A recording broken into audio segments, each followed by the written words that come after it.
acknowledge that we're meeting on Aboriginal land, and in my particular case, I'm in a little town called Badgingarra, and it's the traditional area of the Yuit people of the Noongar Nation.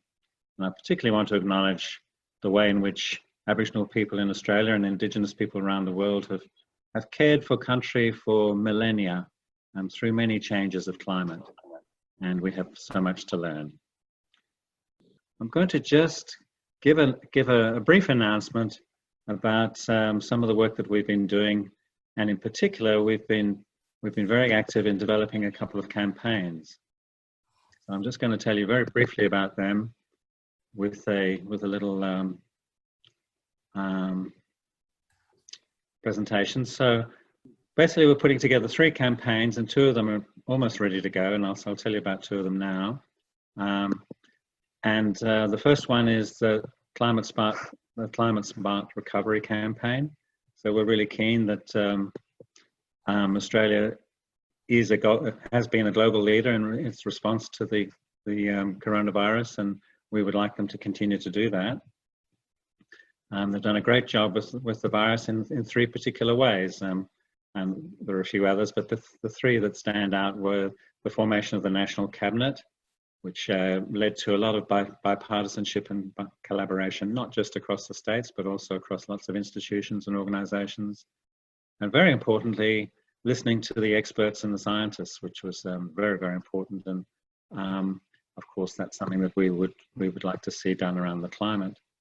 And so by applying these 3 principles and a few other, clearly we could be making a much better response to the climate. So there are lots of opportunities that arise from our recovery from the virus. The first one is that we can use whatever stimulus monies the government is planning to use to help rebuild the economy, to also accelerate transition to renewable energy and zero net carbon emissions.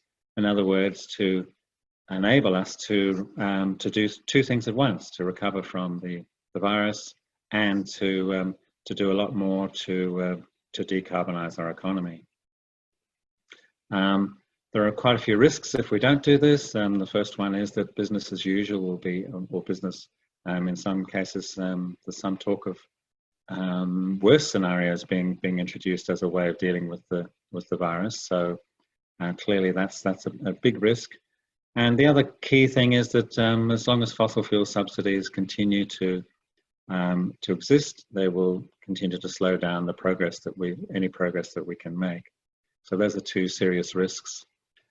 And so we're quite keen to support the wider Build Back Better movement that's building around Australia as a response to the recovery from the virus.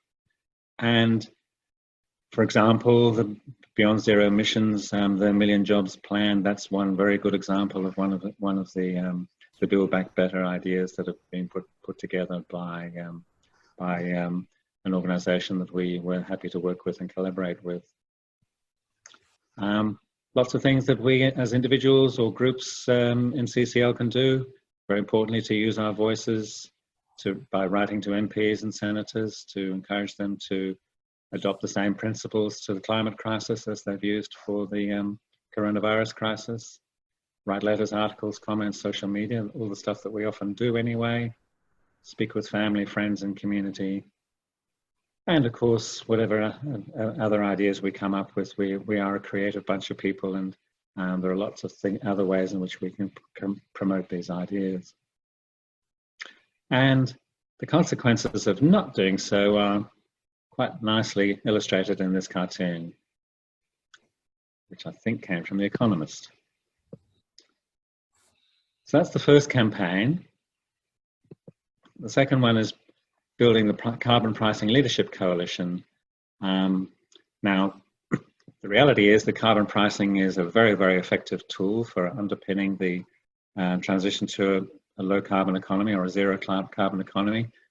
Many people regard it as essential. It's an essential component of that process. And a lot of other people recognize that it's inevitable, that sooner or later we will have a carbon price in Australia again. And but also most of the countries of the world will have one. However, carbon pricing has been weaponized and made into a political tool for electoral advantage, and consequently the carbon price we had before was abolished, and to some extent it's been forgotten. The idea of carbon pricing has been forgotten, even in the climate movement to some extent. And we think it's ripe for revival. It's really important that we rehabilitate it, so to speak. And one of the clearest ways we see forward to doing that at the moment is using the Carbon Pricing Leadership Coalition. Now, this broad coalition of brings together business and industry.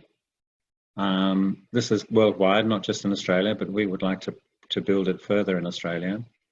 Governments of all levels, academia and civil society.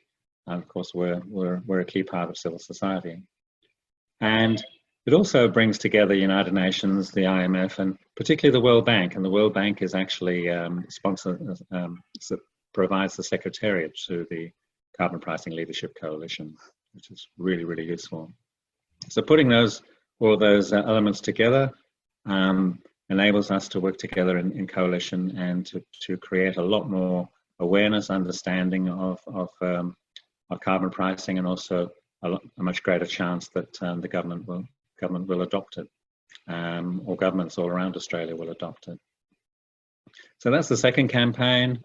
And the things that you can actually do to help us is first of all, is to join a grassroots action team. We have a national one that I'm leading at the moment, but also grassroots action teams can be formed at the local level in every electorate. So if you have a local chapter and it hasn't got a grassroots action team going yet, that would be a really useful way that you could move things forward. We're going to be reaching out to all sorts of potential partners around Australia, inviting them to join Carbon Pricing Leadership Coalition. We'll also be asking them to endorse carbon pricing in either in our carbon fee and dividend form, or just more generally to endorse carbon pricing. And of course, we'll be telling our MPs about Carbon Pricing Leadership Coalition and encouraging whatever government they're part of to consider becoming a partner. And also, of course, we'll be talking to the media about it, particularly the national media, but local media may be interested as well. So those are some of the key things that we can do. The third campaign is called Building the Centre. This is about building the centre of politics, because at the moment we're kind of being run by an extreme wing of politics, and so building the centre in the Parliament is something that we're really keen to do and support. But that's still in development. There'll be more detail about that next time. So that's just a brief announcement about those campaigns. We'll launch each of them in more detail at a future date, starting with the first one, probably in a couple of weeks' time. So that way you get to hear some more about them in more detail. Also, they'll be up on the website shortly so that you can start reading about them and considering how you might be able to